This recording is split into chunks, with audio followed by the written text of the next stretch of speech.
Kain tayo mga idol ito. Ulam ko na dayok. Ayan. Ito pala yung salita ng dayok sa Bisaya mga idol.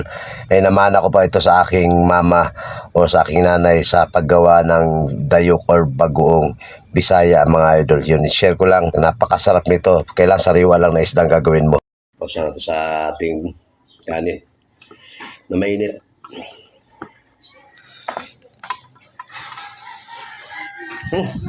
Sarap nito. Dayok. Alam mo na siyempre medyo maalat yan. Pero lagyan nyo ng kalamansi. Ganoon namang literal sa mga bago. Lalagyan kalamansi at saka sili. Sarap. Kain tayo. Mga lodi.